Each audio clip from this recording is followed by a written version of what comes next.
Hi guys, welcome to some more Real Talk Dog Talk. I'm Tori. And I'm Barb. For those of you who haven't joined us before, if you have any questions or comments, you can email us at realtalkdogtalk@yahoo.com. And if you are a regular listener and or emailer, we love to hear from you and get some ideas from you, and we're happy to answer questions when you send them in as well. So today we are going to be talking about buying your dog from a breeder versus from a rescue. Which... Well, before we get going on the topic, Tori. Oh, sorry. I'm getting ahead of things. Sorry, guys. You are ahead of this one. I'm ready to go, okay? Ready to go. Well, I wanted to bring up, you and I had been talking this week, and I did a little bit of phone calling. I wanted to bring up a fundraiser that I wanted to try. Yes, that's right. And we're going to do it on a little bit of a smaller scale to start with, kind of see how it goes, if people like it, if they don't, just kind of feel it out and see what people are thinking. Yes, I'm kind of excited about it. So. Yeah. So we are going to raise some money for, our goal is $200 to start with. And I have talked to the folks at the Roseau County, now it's dog pound / shelter. So because it's a rural, smaller area, they kind of combined the two. Yeah. But it is their local shelter for stray animals, and then they get them up to date on health care and also place them if they aren't claimed. So what we're going to do is we're not asking you folks out there for money, but what we are going to do is for a $200 goal, we are going to, for every download of this podcast, we are going to put $1 of our own money into a pot. And we're going to raise $200. This particular group said that they'd rather have $200 worth of dog food opposed to cash. Yes. So we're just going to, for every download up to $200, we're going to put $1 in the jar, and we will be donating some food to the Roseau County Dog Pound. Yes. / shelter. Yes. So get downloading the podcast, and we are going to... we got the money, we're ready to put it in the jar, so, Let's see what we can do. Yeah, Let's exactly. do it. Yep. So, sorry about that interruption, Tori. No, my apologies. I was getting ahead of things. Nothing wrong with being excited about fundraising. I am. Huh? This is great. Actually, this is our first fundraiser. We'll see how that goes. It is. Yeah, so we're kind of clueless on this as well as the podcast. Right. Everything is new. We're still working on it. Should we have it figured out? Maybe. But do we? No. Well, we're learning. We are. Every single podcast we learn a little bit more. Yes. So, okay, back to the topic, Tori. What are we talking about? So, buying your dog from a breeder versus the rescue / shelter. / shelter. Yep. Which, honestly, I think either is okay. We breed Cane Corsos, and I love the breed, so I will probably always have this type of dog. But I also think that, getting a dog from a rescue is amazing. That's so great if that's what you can do. It really is. I think for a lot of people, it's, everything I read, it was, one article after another, it was like, this is better, adopting is better, buying is better, adopting is better, buying is better. It's very kind of controversial, and some people get pretty angry and emotional about it as well. They really do, and most of the stuff out there is opinion. A lot of it's opinion. It is. So, facts on things, there are facts, which we'll talk about some of that. Yeah. But one fact that I thought was interesting, and it's a quick one, okay, which I did not even know this, but Delaware is actually the only state that is no kill. I absolutely love that. I think there should be more states like that. I think a lot of them are working towards it, but they haven't quite gotten there. Yeah. I actually didn't know there really was a no-kill state because it is a big problem. It really is. People are not always responsible with their pets, so. No. I know when you guys were little, I used to threaten you if you ate too much, I was going to take you to the nearest shelter. That's right. They can take it from there, okay? I cannot afford to feed you guys. Yep, I'll take you to the pound, man. Obviously, I never did. No, thank you, by the way. You're welcome. But, yeah, so, I mean, I think it really is a big problem. And I think a lot of the dogs in the shelter are, and this is my opinion, you know, do your own research, decide what's best for you and your family or your home situation. But I think a lot of the problem is people are impulse buyers when it comes to animals. Yes. And that's the thing. It is, and I'm speaking for myself, but I would assume plenty of other people are with me on this one. It is so hard if you go into a pet store or a rescue and you just want to see what's there. How can you leave without one of them? I mean, the big brown eyes, the looks you get, I mean, ugh. But you really need to think about things before you just go ahead and get a dog. Well, I think when you take the, you know, that's why I don't go to shelters or pet stores, because it does just kind of tug at your heart. Yes. And I don't think people, you know, think through the process of being a pet owner, potty training, the money aspect, doing grooming, vet care, even having to forego social time to be home with the dog. Yeah. Which, you know, when they're alone too long, they become destructive. So I think it's really important when you're, you know, thinking in terms of getting a dog, regardless of where you get it. I think it's super important to think about the responsibility and honestly, actually on Primo Corso Kennels, there's a post that was put up that showed a guy chained to, you know, the ground with a collar and a chain on, and two giant stuffed animals saying, "Bye, sorry, we can't take you with." Yeah. Well, that is what happens. I mean, people just get a dog, they think they're super cool, and they decide, hey, you know what, this is inconvenient. Yep. Or, you know, and I don't know how many people I hear complain about potty training issues. Yeah. Which can actually easily be fixed if you apply yourself and pay attention to the dog. It's not that difficult, and even with an older dog you can do that. So I think, you know, really to curtail the problem of, you know, overcrowding the shelters, I think one thing you have to think about is before you purchase the animal. And I think that is where the problem begins. And as far as which is better, I think you just have to consider what you're looking at and what the purpose is and who all is in your family. Right. I know when you guys were young, I always bought purebreds. And I didn't get them from shelters because I would actually look into whatever kind of dog I was looking at and kind of read on their disposition, if they do well with children or not. And then I would decide if, you know, that was the kind of dog I wanted, which we had Irish Wolfhound and Great Pyrenees when you were young. So we did have a golden retriever that was given to one of you kids by your dad. He didn't discuss it with me. No, I recall that. So that was where it came from, and its health history. I really have no clue.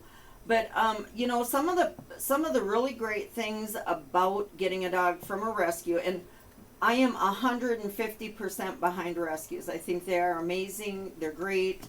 Sometimes you can even get a puppy to, you know, kind of start and grow with.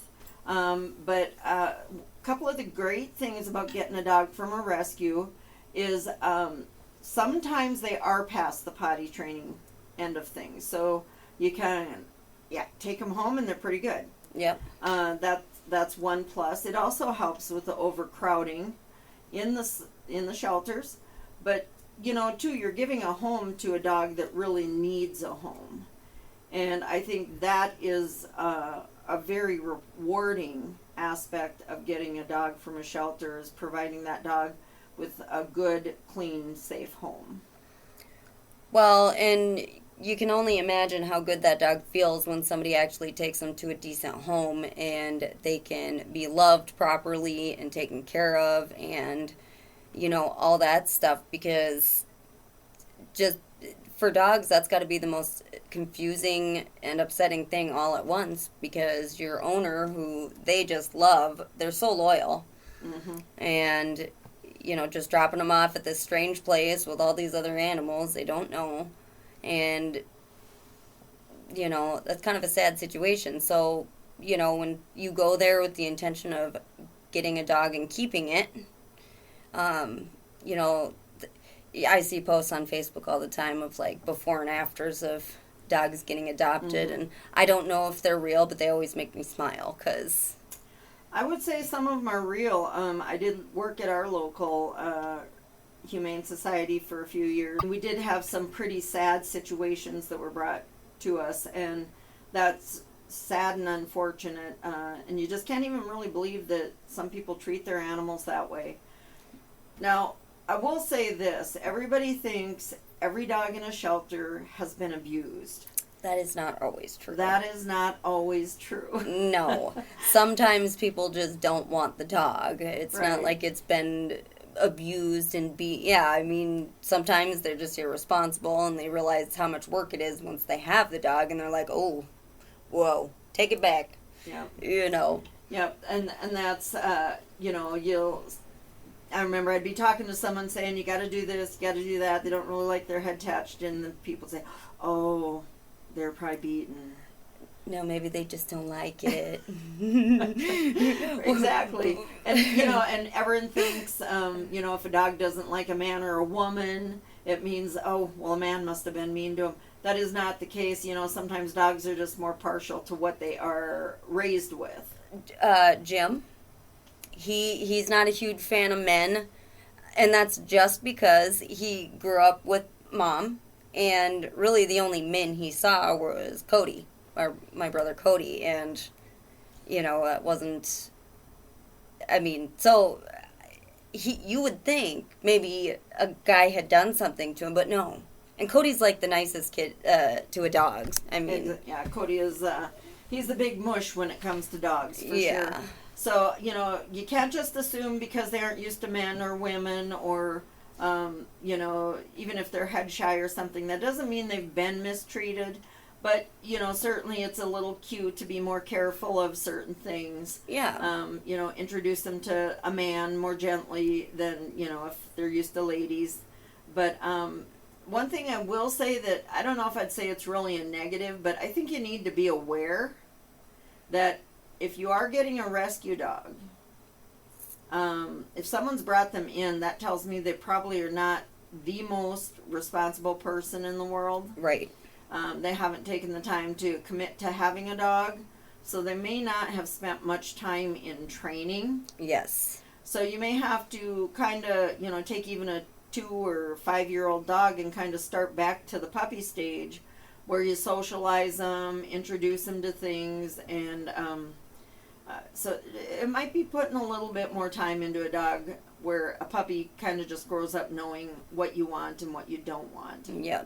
Well, and that's the thing, there may be some extra training and, things like that you need to do. At the same time, if you do get a dog that's a little bit older, their energy level might be down a little bit more, so they might be a little bit easier to work with. And, I think most dogs are pretty smart, so they're, can be pretty easily trained, but... Dogs are smart. So, but, I think it's an amazing thing to be able to do that. I did read somewhere that, which... It's true, but at the same time, I thought that's kind of mean, but it makes sense. Some people might go to a shelter and get an older dog because they just don't want the, 10-year commitment of a young dog, which hey, those older dogs need to be adopted too. So, Yeah. you know, Well, and that's actually nice that people actually think in terms of that, because it seems like a lot of people just want a puppy because they're so cute. right. Yeah. But then they don't really know what they're getting into, and they're like, oh no, it's a puppy. Yeah. Yeah. Well, and if you think about it too, older dogs would probably work best for, somebody who doesn't, maybe lives in an apartment, an older person themselves. There might be a great match for someone like that at a shelter. Yeah. Where, a puppy just would not work. Yeah. So. And I think, there are people who actually hate puppies. They just do not have the patience for them. I've watched different rescue shows on TV, and, of course, talked to some and gotten some emails from some. And, there are people that really don't care for the puppy stage at all. I think puppies are great as long as I don't have to be around them all the time. Yeah, you like them when they're about a year old. Yep, that's about right now. I do have them from a puppy, so I get through that, but... Now, I remember your first couple dogs I potty trained for you. Yes, because And then what did you think when you had to potty train your own dog? Well, it wasn't that hard. And I was actually really mad a lot because they kept peeing all over, and I was like, I didn't know what I was doing wrong. Well, really, you just have to take them out all the time. Yeah, it's a timing issue. You Yeah. just got to catch that right time. And a little potty training tip, I know this isn't our topic, but if you are letting them out and they come back in and pee, even if you have a fenced yard, it's a good idea to take them out on a leash. Yes. Because sometimes puppies get distracted by a twig in the yard, or a leaf blowing across the yard, or an airplane flying over, and they don't do what they're supposed to do. They don't go potty, and they don't go poop, and then they come in, they're like, whoa, I gotta poop. Yep. And then they'll poop in your house. So sometimes, even if you have a fenced yard, it's best to take them out on a leash so they stay focused on doing their business. I have actually had to do that even when she's older, even because she just gets distracted. Yeah. And, she is potty trained, but there are times where, if I take her out in the morning and, she's acting like she's got to go out right away again, it's like, ugh. Right. So I put the leash on and I take her out and... Just to keep her focused. Right. Yeah. Yep. So that's a little potty training tip. It's not really anything pertaining to the actual topic. But, on the flip side of that, we can talk about getting a dog from a breeder. Right. There are good breeding methods and not such good breeding Yes. methods. And I think even with that, you have to make sure to do your research on it. Oh, yeah. And it's not even just about people being scammers on the internet, which you see that all the time. All the time. But also just breeders that have good ethics as far as picking their dogs that they use for breeding, that they aren't overbreeding. Yep. When I was looking for a dog, years ago, I called someone, and I believe they were in Ohio, and I was asking about the parents. He had like 100 dog puppies there. Oh my gosh. Puppy mill? Was that a... I didn't go and see it, but it sure sounded like it. Yeah. And I kept thinking in my head, he was like giving me, like, what age are you looking for? Like, he had a wide range of ages, and I'm like, what is going on? I did not opt to buy one from him. I was very kind of alarmed by the information he is giving me. And then you gotta wonder, if you've got that many puppies / dogs, is he even in control of which dogs are breeding with which dogs? Are we looking at inbreeding issues? I mean, you just don't know. Right. And with that type of situation, I mean, you really don't know what kind of health problems you're looking at. You don't know the temperament of them. I mean, when you get inbred dogs, that can be quite bad. Oh, yeah. I mean, it's that is true. And even if you think about that, if they have, I can't even imagine the amount of control there. Is there any? Are these dogs just like crazy pack animals. Right. I'm not going to tell stories this time. I told myself I wouldn't do it. So Mm. I just have stories going through my head left and right. It's distracting. I'm distracting me. My inner voice is just telling all sorts of stories. Kind of makes me sound a little nuts, doesn't it? Well, if you spent time with her, it wouldn't. Okay. There's stories all the time. All the time. All the stories. I dated a guy that told me I had a story for something. Never failed. You know, I've heard that myself. Uh-oh. Thanks, Mom. You're welcome. Anyhow, but you know, I think that's something to keep in mind too. You know, a good breeder, there are even good breeders out there that won't even breed their dogs unless they have a list of people for buyers. Yes. So, no breeding unless they've got buyers already listed. Right. And you really do have to be careful about, they call them backyard breeders. And, you know, really a legitimate breeder should have some sort of contract. And typically in that contract there's a spay-neuter agreement just to, I would assume, which, Mom, you can correct me if I'm wrong, keep the overbreeding under control so that it's not really an issue. Yeah, I think that helps with the population of dogs. Also, I think a lot of people think, oh, that'd be really cool. I'm going to breed some dogs and make a lot of money. Yeah. Yeah. And I think people have that idea when they buy a dog that there's no, you know, without the spay-neuter agreement in there, they think that might be a cool thing.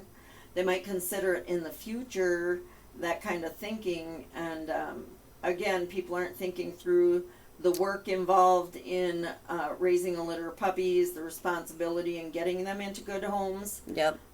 It's a ton of work. It is a lot of work, a lot of laundry, and you're just constantly doing something.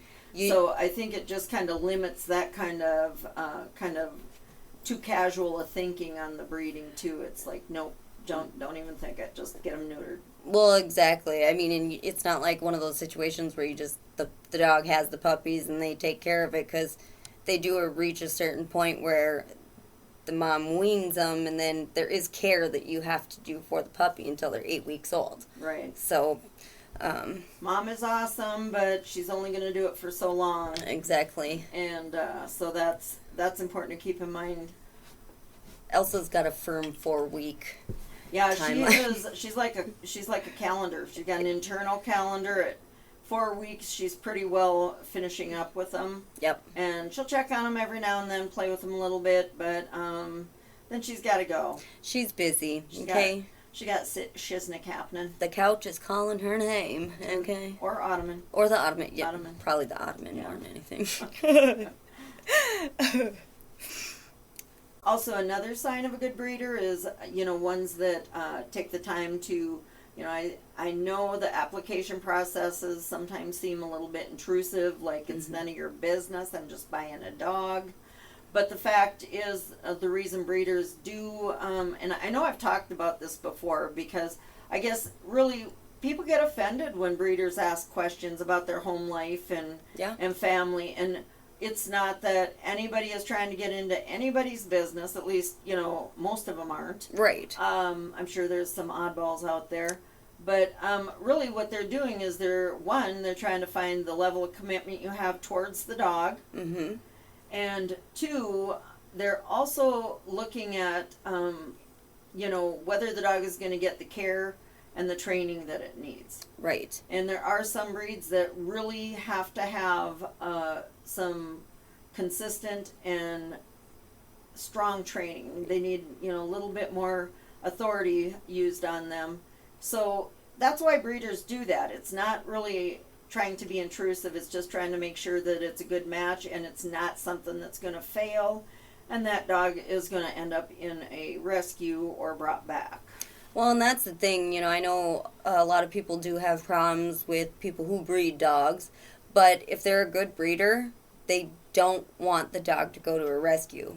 Again, that's why all the questions and things like that, but... Right. Well, and some breeders also have, excuse me, a clause where if the adoption / purchase does not turn out, you have to bring, you're just going to, give the dog back. It's not going to be a money return of any sort. It's just about that breeder placing the dog in a different home, hopefully a better home, that won't, fizzle out on ownership. Yep. And I believe you've gotten dogs back before, haven't you? One. That's right. Just the one. And that was just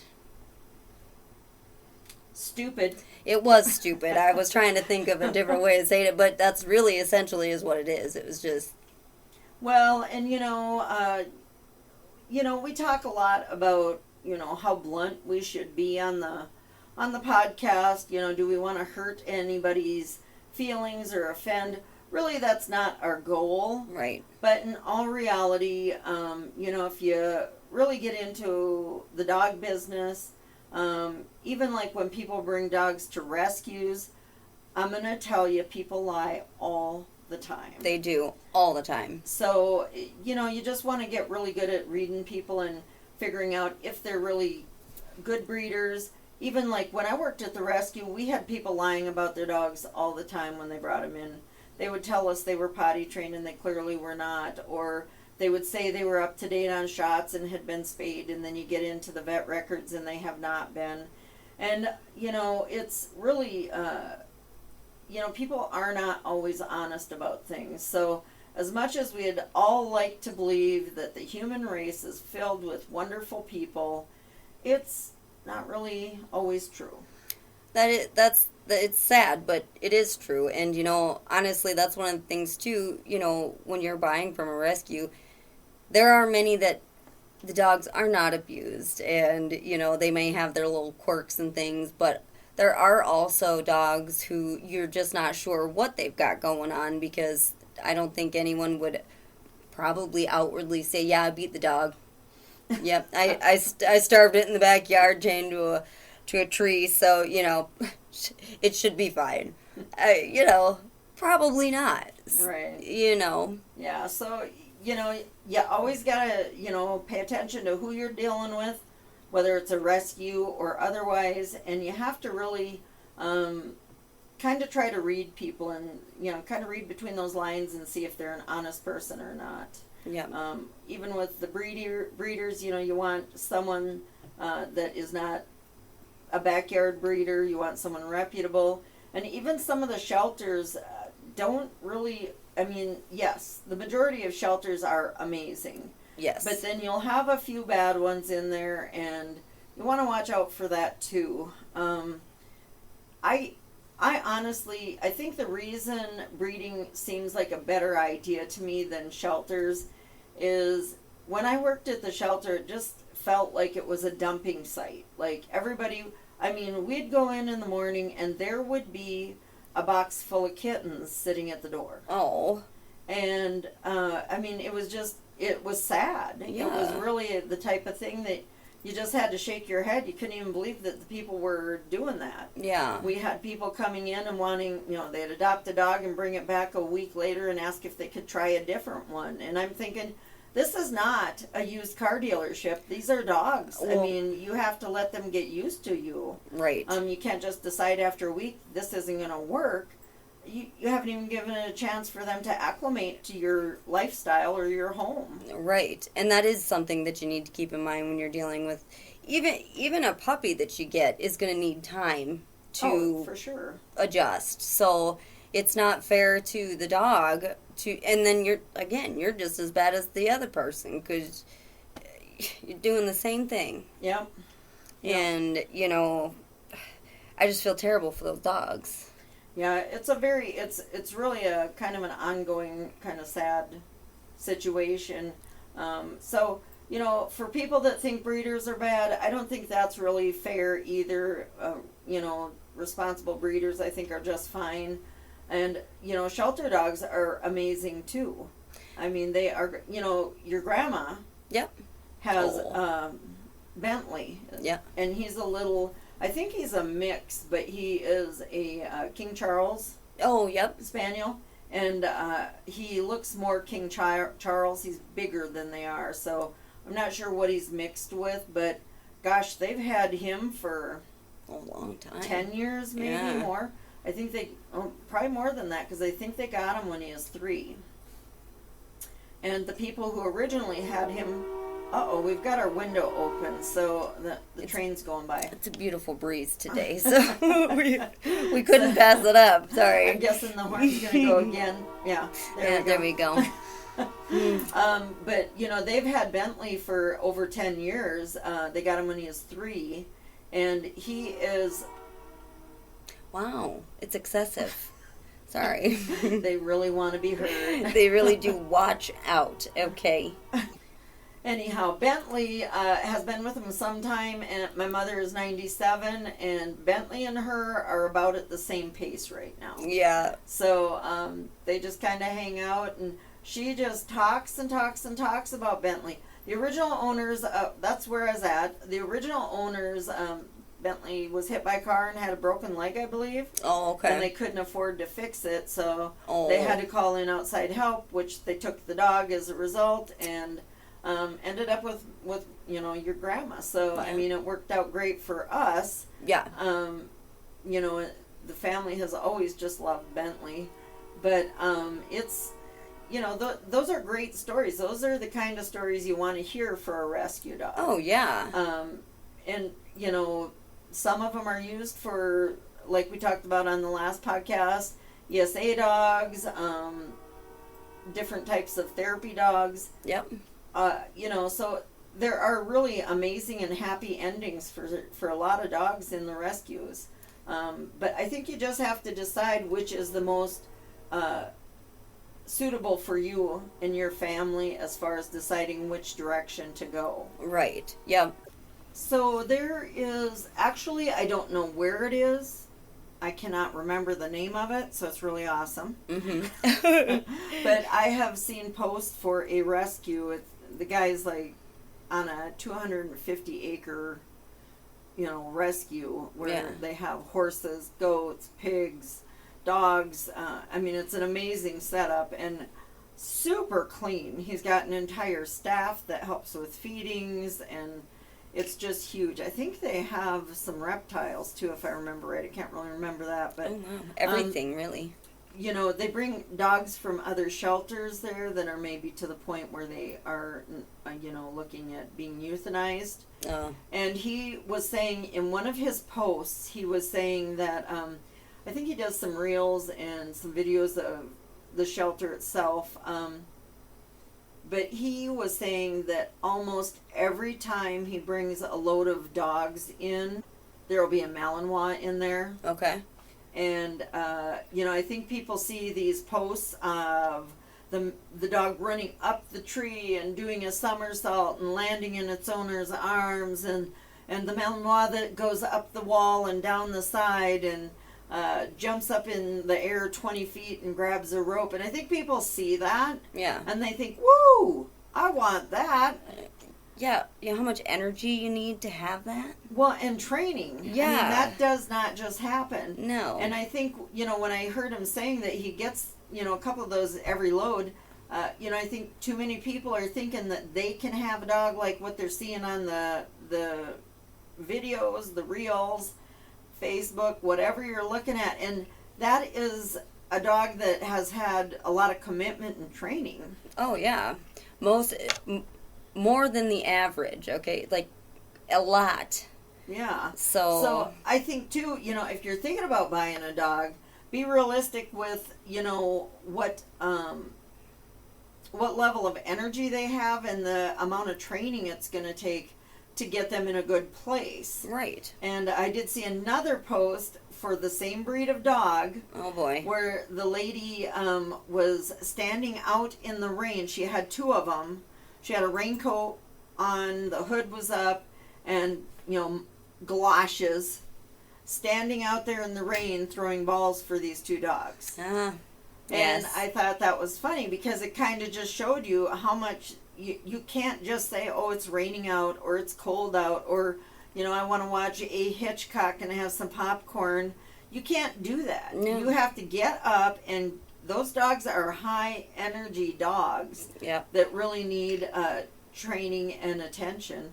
Not attention as in, oh, you're cute, I love you, come sit with me. Right. Attention like get out there and play with them, take them to the beach, the water, the hills, whatever it takes to get the energy out of them. And I think Husky's kind of not the same type of dog, but definitely a high energy dog. I think a lot of times people think, oh, those would be a cool kind of dog without thinking in terms of the level of energy they have. Oh, yeah. So if you are more of a pug person, get a pug. Right. Don't try to get a Husky because you think they're super cool. Well, right. They are cool, yes. Do you want one living with you?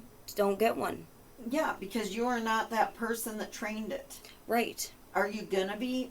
I'm going to just go out on a limb here and say probably not. Probably not. So be realistic. Any dog you take into your home, whether it's from a rescue or you buy in it from a breeder, you just have to be realistic in your own energy level and availability. Are you home a lot? Are you not?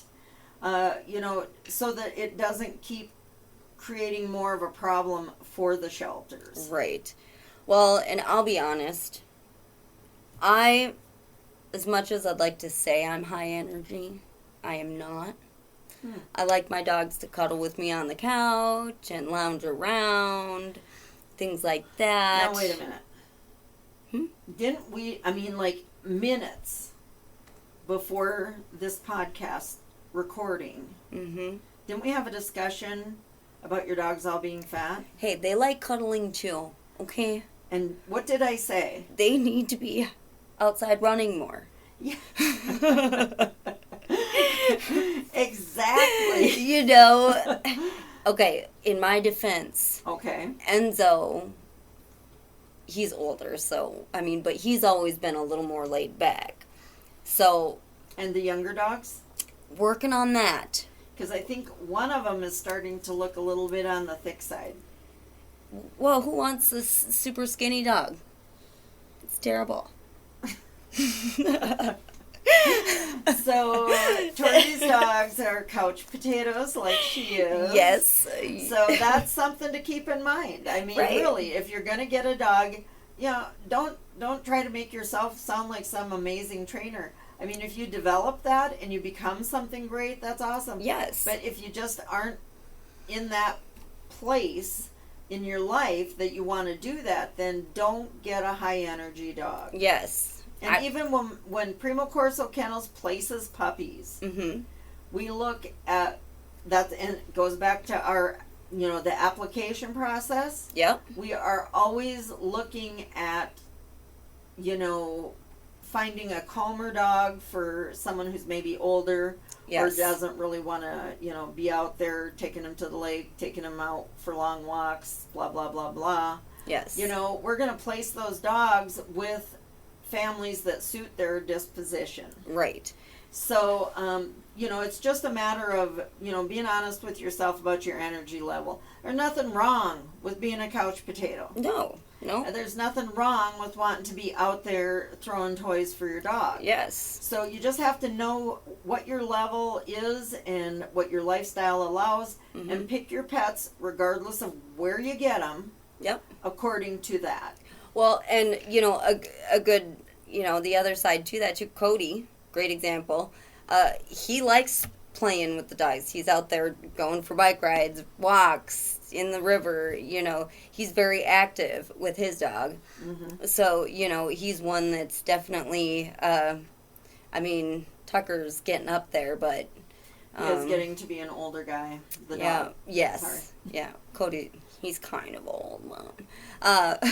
Now, actually, it's kind of cute. Dietrich was over, Tori's son. Yep. And he was, the Cane Corso does not always fetch because they are not retrievers. No.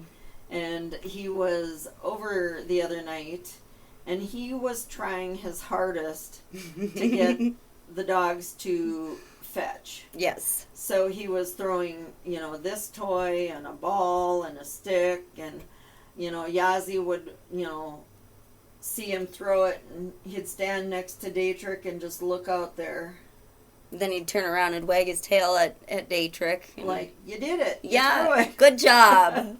But he had no intentions of going and getting that. He did not. Minty did not, and then we had to put them away and try a different dog, and that one did not do it either. No. I don't know. How many dogs did we go through? 3, 4? 4 dogs that Dietrich tried to get to play fetch, and they did not. Yes. Which Enzo will play fetch, kind of, mostly.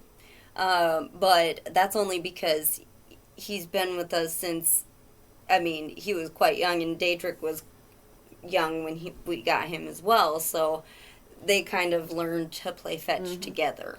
So yeah, no, they do not all play fetch, and that works for me because I'm not really out there throwing stuff around a whole lot. Right. Yeah. So just think about those things, and if you want to get one from a rescue, great. You're amazing. Giving a dog a home. Mm-hmm. Think through which is best for you. If you want to get from breeders, honestly, we don't knock breeders either. As long as they're responsible breeders, that's amazing. Yeah. Either way is great. You just gotta, again, we say it all the time, do your research. Make sure you're looking into the breeder, the shelter, the dog, all that stuff. Just do your research and, be honest with yourself about the situation. I think when you're going through a rescue, it's always a good idea to, if I were to say anything negative, which this really isn't negative, but you do want to make sure that the dogs are up to date on shots. Yes. Most rescues will spay or neuter the dog before it leaves their facility. You might want to check to see if they've been dewormed. Kind of those little, cross off those little health checks that you might have as far as getting the dog. Yes. If it hasn't been done, you might want to ask why not. Some of them, the dogs have just come in and they haven't even had a chance to, process them with the health aspect of it. Right. They're still kind of assessing them. But you don't want to get into a negligent situation where a rescue or shelter is not keeping the dogs up to par health-wise. You don't want to bring any germs or diseases into your home. Right. Well, and not all rescues are perfect either, so, No. Yeah, and that's the crazy thing. I really can't say rescues are great or bad. Depends. Right. I can't say all breeders are great or bad because that also depends. It does. That's why, like you said, Yep. you got to research it and do your checking on what their background is, and what kind of ethics do they have as far as placing dogs and caring for them. Right. So before we go, I just want to remind you all that we are ourselves putting $1 in the jar for every download of this podcast. yes. And we will, not just this podcast, but if there's a different one you like, great. If you want to show it to your friends and say, listen to these boneheads, do it. But every download up to $200, we will be donating to the Roseau Dog Pound / shelter. Yes. So download it, do it.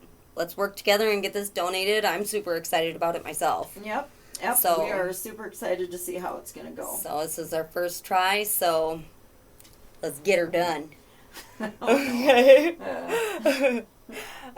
So again, if you guys have any questions or comments, feel free to email us at realtalkdogtalk@yahoo.com. And thanks for joining us. We hope that you will be here for our next podcast. Goodbye. Goodbye.